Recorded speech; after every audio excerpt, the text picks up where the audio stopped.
everyone, and welcome back to the show. So good to have you here today. Excited to get into our Motivation and Mindset Monday topic. And it is based on part of the autobiography of Benjamin Franklin, but also really foundational principles of success.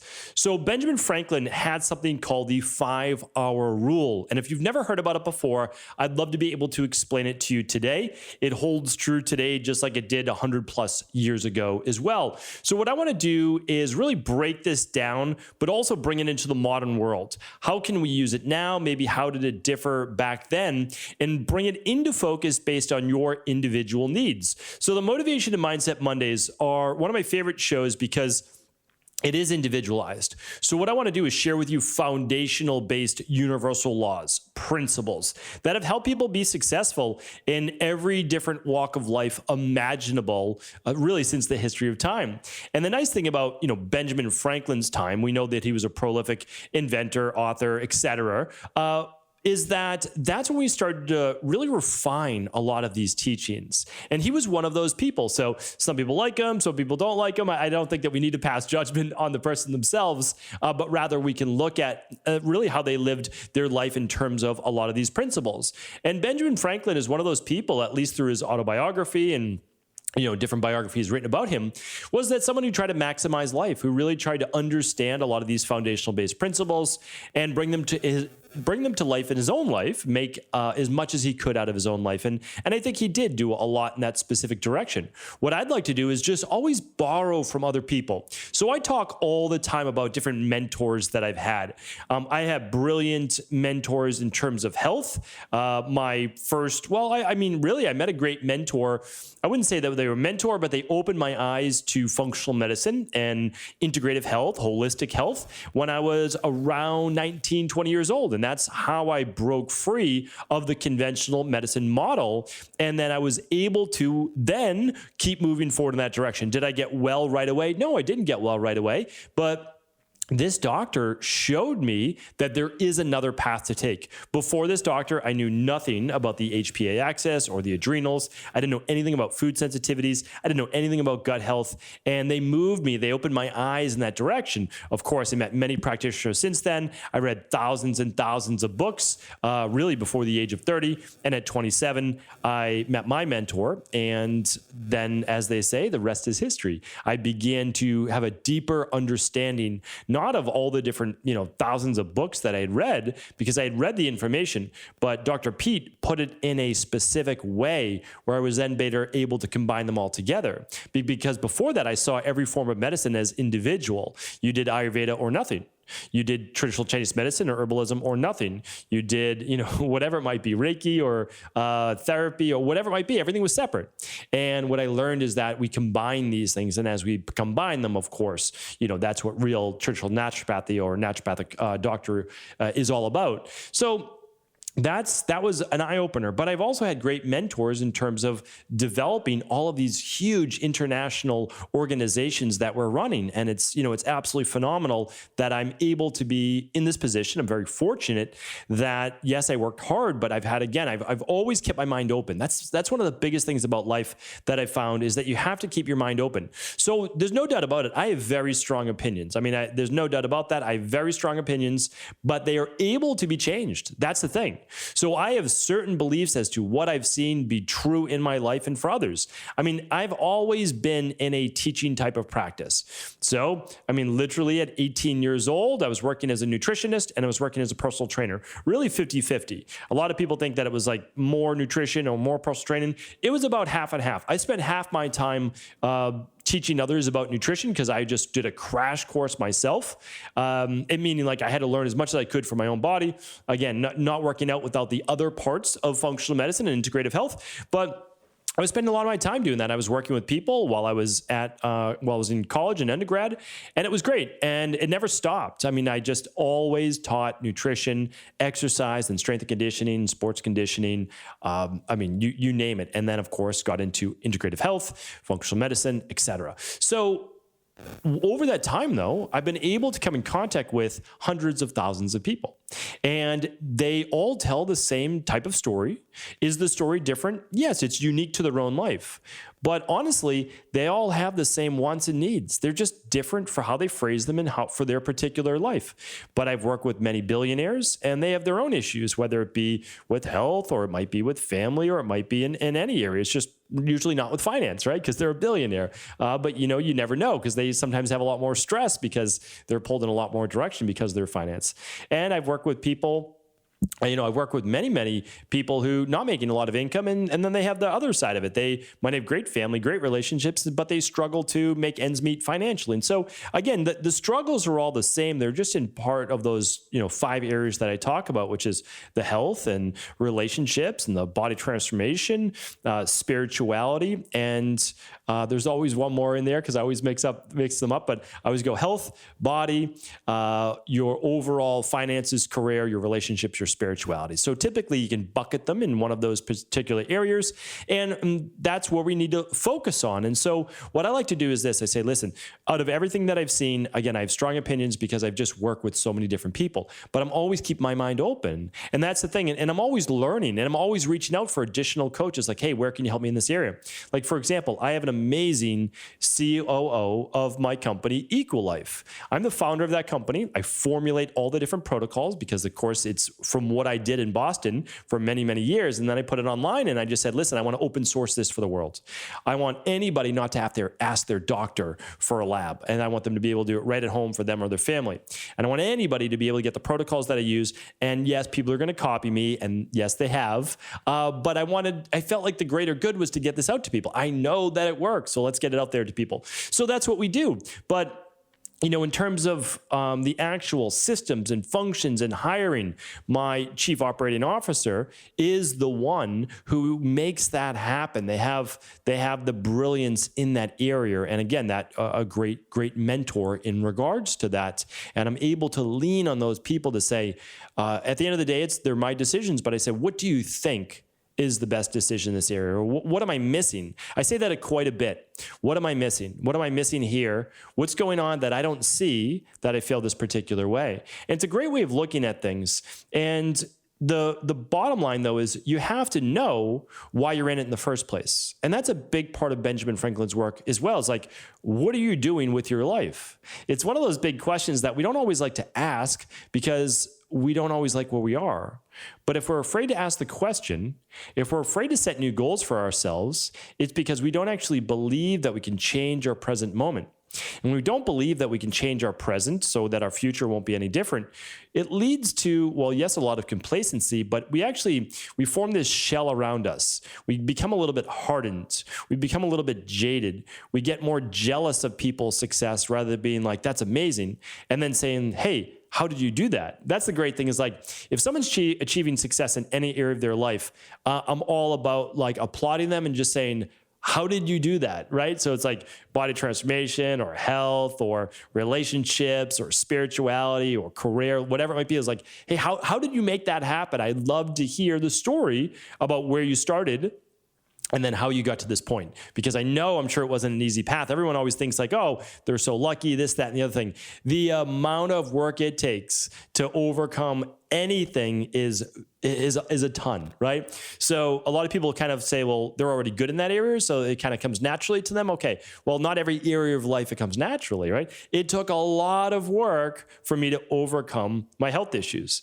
But it's the best thing that I've ever done. I live the life that I want to because I overcame my health issues, because now I have the energy, the vitality, the zest for life that allows me to say, oh, today's a challenging day, but I'm going to be able to overcome this, right? So I can look back on that. I can say, I did it. Here's how I did it.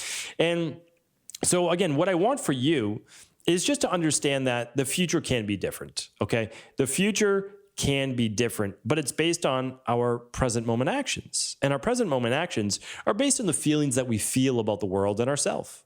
And the feelings that we feel about ourselves and the world go back to the thoughts that we're thinking. If we have negative thoughts, well, we have negative feelings. If we have negative feelings, we take negative actions that sabotage our future success. So what do we need to do? Well, we need to first come up with, what do we want our future to be? It doesn't have to be outrageous. Like, you don't have to, I hear a lot of people say like, oh, I want to, maybe they have like, let's say like Addisons disease or POTS or ME, like I used to have. Like, I want to be able to run a triathlon. Okay, I mean, it's great. Like, that's fine. But you don't want to run a triathlon anytime soon because it's going to take a period of time to rejuvenate your body. So maybe you say, I want to run my first 5K. Like, I mean, just like you can build off. You don't have to go like shoot for the moon. I do love that. But you say, well, what are you going to do first, right? So before you run that Ironman, what are you going to do first? Okay, so we can do that first. And that's what I do love. So again, never limit yourself, but also, do you even want to run a triathlon? Like, that's the thing. It's like, so pick something that you want to do, that you enjoy, right? That means something to you. Not that means something else, like someone else, or don't do something just to like spite someone else or spite the sickness or illness that you have, right? Like, don't do it just for that. Do it for you. What has meaning to you? And so just, again, I always say this, I'm going to get to Ben Franklin's 5-hour rule in 1 second, but here's the thing. Choose something in life that has meaning to you. And I usually say this, choose a topic or a goal that if you didn't achieve it by the end of your life, you would have regrets. Okay. You can have multiple goals in life. There's no doubt about it. You can have multiple goals now. But ideally, try to focus on one for right now to come true. Because definiteness of purpose is what allows people to stay focused and have discipline on a daily basis. All right. So definiteness of purpose allows people to stay focused, which allows them to then take the actions they need to move forward in life. And here now we get to use. So once you know that goal, okay, choose one. Back in the day, it was my health. Nothing else mattered. I wasn't focused as much on career. I was focused on my health. Get well, get well, get well. Try this, go to see this practitioner, that practitioner. And I made it happen. I stayed focused. It was my most important thing. Without it, I knew that I wasn't going to be a good husband to my wife. I wasn't going to be a good dad one day to my 2 daughters who weren't on this earth yet. I wasn't going to be good for anybody because I was a walking zombie. I was exhausted all the time. And that made me miserable. I wasn't good some days at work because I was exhausted, right? So choose one thing and then you can move on to the next. That's okay. But if it's a big goal, small goals are fine. You can have a lot of small goals. It just takes a little bit of action to make those things happen. Okay. A big goal, though, requires your focus. Now, how do we implement the Benjamin Franklin 5-hour rule? Okay, well, this is it. Benjamin Franklin said, you need to learn for 1 hour per day, 5 days per week. Okay, so that's 5 hours. Now, it's important though, because he didn't say 5 hours in one day. This is where a lot of times we go astray. We call, back in the day, it's called the weekend warrior, right? So it's like you just work so hard Monday through Friday. You didn't do anything else. You didn't see your family. You didn't exercise. You didn't eat well. You didn't, whatever it is. And like, all right, I'm going to go to the gym for 2 hours every day on Saturday and Sunday to try to make up for Monday or Friday. And I get it. And it's actually, it's noble. It's a good idea. Like, hey, I'm going to try to make up for it, but you can't make up for it. That's the issue. The nice thing is, and I tell a lot of people this, listen, if you are so busy, I understand. I've been there myself. I've literally been there myself, working 14 to 16 hour days, and there wasn't really time for exercise. There wasn't time. So I'm going to teach you how to do this though, is for those people, for the exercisers, the weekend warriors, Saturday, Sunday, don't crush yourself. Try to get in a Wednesday workout. If you do that, you got 3 days a week. You never went more than 2 days without the workout. It's fantastic. It really is. So don't beat yourself too much up about that. But it was every day for Benjamin Franklin about learning. And here's why. It has the compounding effect.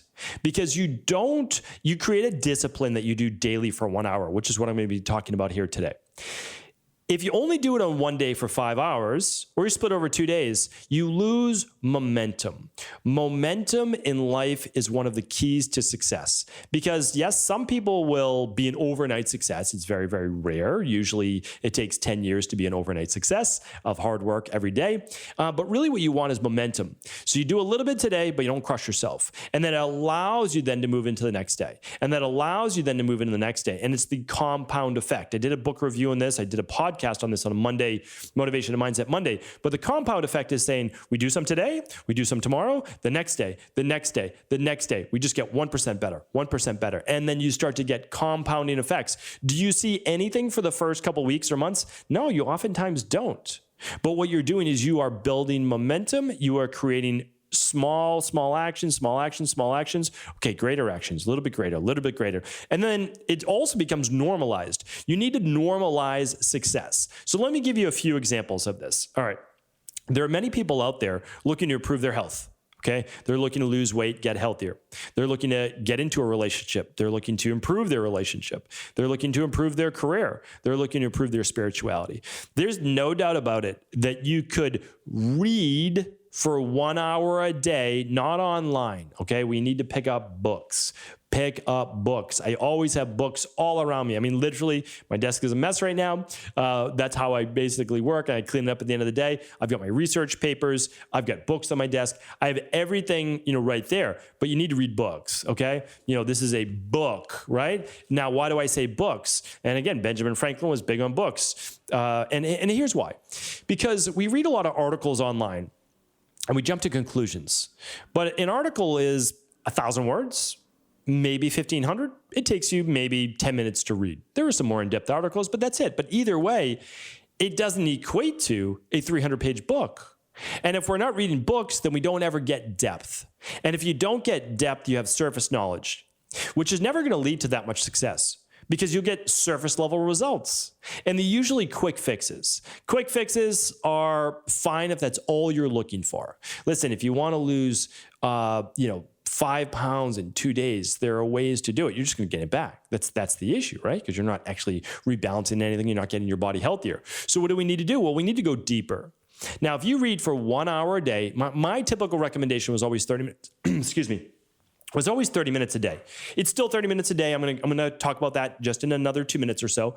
But the reason why Benjamin Franklin said 1 hour a day is because anybody reading 1 hour a day, even if you're a slow reader, which I used to be, that's about 3 minutes a page, you will still get through 20 pages a day. Okay? So at 20 pages a day, you're finishing a book every 2 weeks. That's the nice thing, right? 250-page book, 300-page book. You're finishing that every 2 weeks, which means you're reading 2 books a month. If you read 2 300-page or 250-page books a month on whatever your goal is, and you do that for 6 months, and you read 12 books, how much depth do you think you will have on that one topic? A lot. You read 12 experts' books on a topic, right? On one topic, you're going to know, that's the beautiful thing about books. I talk about this all the time. Most authors, like if it's a reputable author, they've been working for about 20 years before they write that first book. You get to save 20 years of their life, and you get to read that in a book. When I wrote The Rain Barrel Effect, the book literally began being written, it was over 5 years, 7 years before I ever published it. It used to be 800 pages. I condensed it to 400 because nobody's going to read 800 pages.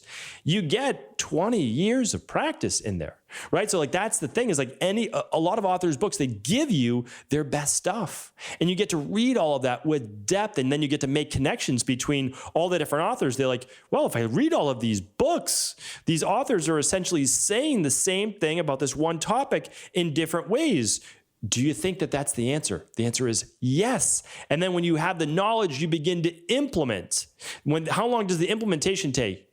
Typically no more than an hour a day, at least in the beginning, to get started, right? So read first, gain depth, then begin to implement. Here are some other things I wanted to share with you, though. I still believe in the half hour a day of reading for your entire life, and then I believe in the half hour of implementation.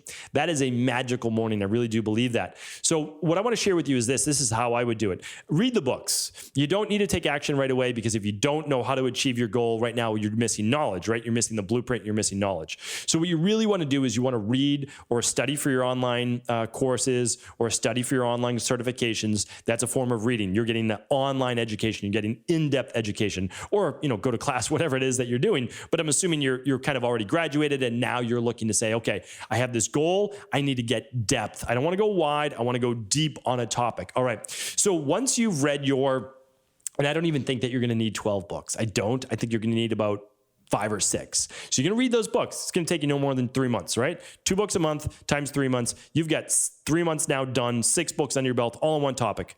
If you have Hashimoto's, you're just going to read the top books on Hashimoto's, or you're going to take an online course on that, or you're going to do something that gives you depth. But then you're going to implement.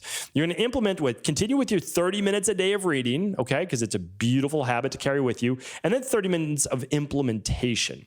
Here's what I recommend. I've talked about this before, but it still holds true. And Benjamin Franklin was an early to rise kind of guy. Wake up earlier. Wake up earlier. It's going to pay you back. Now, in the beginning, here's an easier way to wake up earlier. You're going to go to bed 30 minutes earlier. All right. So you're going to go to bed 30 minutes earlier. You're going to wake up 30 minutes earlier. Because if you typically wake up at 7 or 8, and I tell you to wake up, if you're waking up at 7, let's say, wake up at 6, and you're still going to bed at 11, you're going to feel groggy. You're not going to feel great. But here's the thing. Let's say you typically go to bed at 11, go to bed at 10:30. You'll be okay. Everything will be good. You'll be fine, right? So you go to bed at 10:30, and now instead of waking up at 7, you're going to wake up at 6:30. Right? So now you have your hour back. Well, that's a fantastic thing. What are we going to do? Well, we're just going to work back a bit. So we go to bed a half hour earlier. We wake up a half hour earlier. Okay. So here's what we get: the same exact amount of sleep, but now we can use the time wisely throughout the day. So here's what we can do. We can do that half hour of reading before bed, right? We can do that. There's no doubt about it. We can make that happen, right? And then your half hour of implementation can be first thing in the morning. I love reading at night before bed because whatever I'm reading, that is what stays in my mind while I go to sleep. It is one of those secrets. I'll talk about that on a future podcast. We don't have time for it today. So definitely stay tuned for additional how to really get this information to get deep into the subconscious mind. Before bed is a great way to do it. Upon waking is as well. But I like upon waking for doing the hardest things for the day that you don't want to do. Okay. You don't want to exercise, but your goal is weight loss. Half hour every single day, Monday through Friday. Doesn't have to be crushing. You can do weights on Monday, Wednesday, Fridays. You can do cardio on Tuesdays and Thursdays. Maybe even pick up a weekend day. So that's the thing. Oh, you're working on your nutrition. You're working on your health. Great. We can meal prep for a half hour every single morning for the day. Not a problem. We can make our lunch. We can make our breakfast. We're good to go. We can have dinner at night, however you want to do that. You need time to study for that certification. You can do that first thing in the morning. Shower, get ready for the day. You already woke up a half hour earlier. Now use that time for your study. Again, wake up a half hour before your partner, before your family. That is your quiet time. That is your time to get things done. And you will do it. You really will do it once you start reading these books, because the books show you that someone else has already done it. And if they've done it, so can you. And they've probably helped hundreds, if not thousands of other people just like you to make their goals happen in that health, that body transformation, that career, the relationship, the spirituality, whatever it might be. Again, someone else has already done it. Someone else is living the life that you want. You can have it too. Most people aren't born into special circumstances. Yes, there's a 1% of people that are born into special circumstances, but most people aren't. Like, they're just born in average, families, average communities, and they get to decide. Yes, some people are also born in a little further back in specific areas. I get it. I understand. But there's so many hundreds of thousands of success stories also, from the worst of conditions to rising to the very top. And so, we just never know the person, but I do really want to go back to this, is that, yes, this oftentimes, all these things that I'm talking about, it takes time. It really takes time in the short term, right? You need to do all these things in the short term that you don't want to do because you already don't have the time, and you can't put one more thing in your plate, as they say. But here's the thing. It gives you time in the long run, because it allows you a little bit more freedom, having done what you want to accomplish in life. It allows more bandwidth. And also, by doing the hard things, it enables you to buffer stress. You say, sure, I've been through hard times before. I was able to accomplish this, that, and the other thing, and now I'm living the life that I want. So when you're doing that and a new challenge comes to you, okay, you haven't conquered this challenge before, but you know what? You've conquered others. And if you could conquer those, you can conquer this one as well. Hopefully today's podcast was helpful. Always happy to help answer any questions that are brought to me. So just let me know in the comments if I can help in any way. And of course, if this show is helpful, please do feel free to pass it along to anyone else you believe it could serve.